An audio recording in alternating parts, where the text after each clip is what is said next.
Welcome to Week 8. It's the NFL Algorithm Preview. It's the breakdown of all the games for Week 8. This is a free file now. I give it out to everybody for free, even though it's the most predictive model on the face of the earth. If you can find someone who predicts every game and does better than this algorithm, please introduce me to them, because I've been doing this so long that it's just the best thing out there. I've never seen anybody do any better. We routinely beat the odds makers just like we did last week, especially having Cincinnati over Baltimore. So let's see if we can do it again this week. All right, so first of all, we got a Thursday night game. Arizona and Green Bay, minus 275 line. We like Arizona covering the spread here and winning this game fairly handily, holding Green Bay to 13 points. We'll see if that actually comes to fruition. Other than that, there really isn't much to do in this game because Arizona is minus 275. At least it's less than a touchdown. Will Rogers come to play a little bit more on Thursday night? Maybe, but algorithm says no. Algorithm says that Arizona is going to take that game. So it's the number one pick of the week right there. Cincinnati over the Jets, no surprise there. I'm surprised they're only minus 490. But we're right here along the same kind of amount that the odds makers think Cincinnati will win by. So very difficult game to bet right there. Denver, high-scoring game against Washington. Thinks they will cover the 3 points. Thinks they win by 7. Seahawks in Jacksonville. Tough game in the rain last time. I don't know if it's going to be raining again this week. Likes the Seahawks by a touchdown. They also have to cover a field goal. So that's like Seahawks there. Eagles over the Lions. Everybody beats the Lions. Will the Eagles do that? Thinks they win by 6. They have to cover 3. A lot of 3-point games here. It's a little sneakier. I'm surprised with these margins that these lines are only 3. Almost looks a little bit fishy to me. But there you go. It's another one. Rams and the Texans. The algorithm has been giving Houston too much credit when it comes to their points all season long. I haven't been able to fix the problem because the formulas that I write to create everything here, they apply to every team. They're just uniform. They're totally reproducible formulas. And I just haven't been able to get Houston scored down, even though they're not scoring. So it's just something to know. I understand why the odds makers have the Rams winning by 14, because Houston has just been a miserable team all year. So I don't know about our point projections here, but the Rams probably win that game, but it's also unbettable at minus 850. The Panthers, Atlanta's a pretty bad team, but Carolina has been playing terrible lately, and I think they're still going to have Darnold in there. You can see that Carolina is at least at plus 145, and historically, all the team stats, the win score percentage that's calculated from here says that.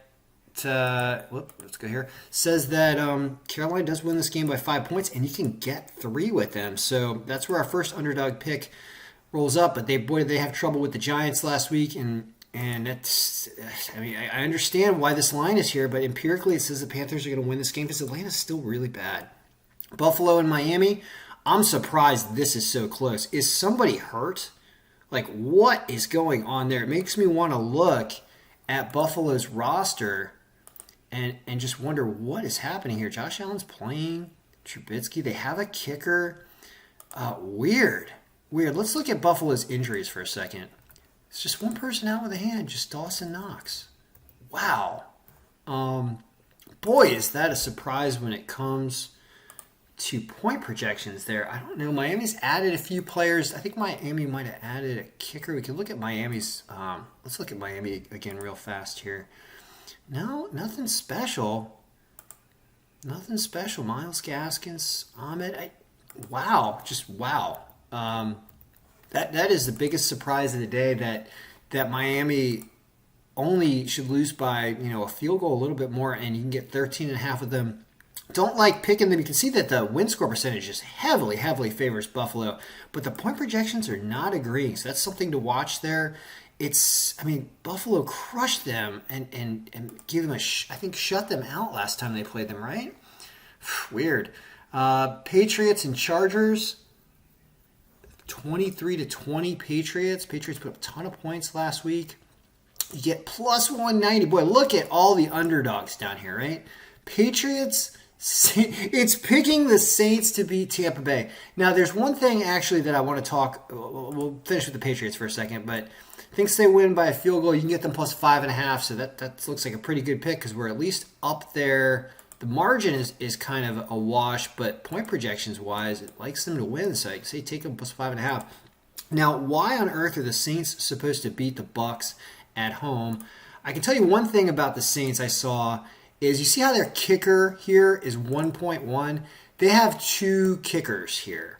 So what I'd like to do is I'd like to remove Aldrick Rosas for a second because I think Brian Johnson is the new kicker for them.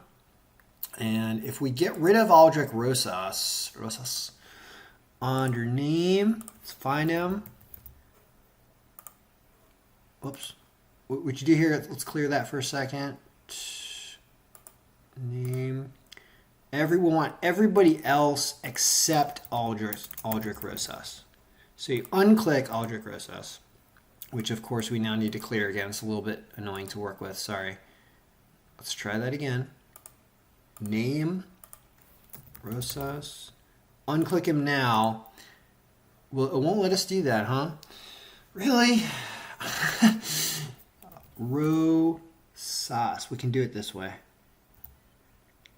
Now, let's get rid of him here. Okay, so now we've got everybody else, or do we?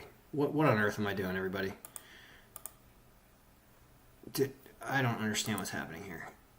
I want to get him out of there, and I can't really do it for some reason. I'm an Excel specialist, everybody. Well, I want to remove him because it's going to reduce the point projections is what I want to do, even though we can't see it. Maybe I'll work with it more this weekend. But that's kind of contributing to a little bit more points than it should because there really should only be a 0.7 for kicker. So it is saying a much closer game than you would think regardless. So keep that in mind. That's sneaky. Tennessee and Indianapolis likes Tennessee to beat them by a couple points. Tennessee's an underdog, surprising, in Indianapolis, but likes them. Pittsburgh at Cleveland, tie game. Oh boy, you get 3.5 with Pittsburgh. Niners, really close game with the Bears. You can get 3.5 points with the Bears, but who wants to take the Bears? We're starting to get really down low at the bottom of the list here. Really high-scoring game with the Chiefs and the Giants. 9.5 points says that is not worth it. The Giants come off a pretty big win against Carolina, so you can get 9.5 on a Chiefs team that doesn't have any defense. I mean, Giants plus 9.5 looks great down there.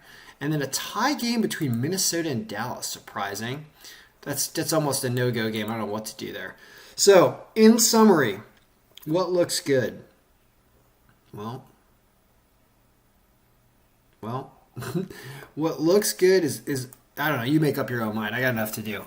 You can download the file in the links below, and that'll probably be the last video for football for the weekend. I got a bunch of other things on my plate. I do accept donations via PayPal. You'll see in the link. I'll accept crypto, whatever. We're coming to the end of October. And I'll probably discontinue the email list and just start doing the videos every day so that everyone can just download the file. It's just been easier that way and kind of restricting my workflow, which is nice. So anyway, good luck. May your picks be winning, and may Arizona cover on Thursday night.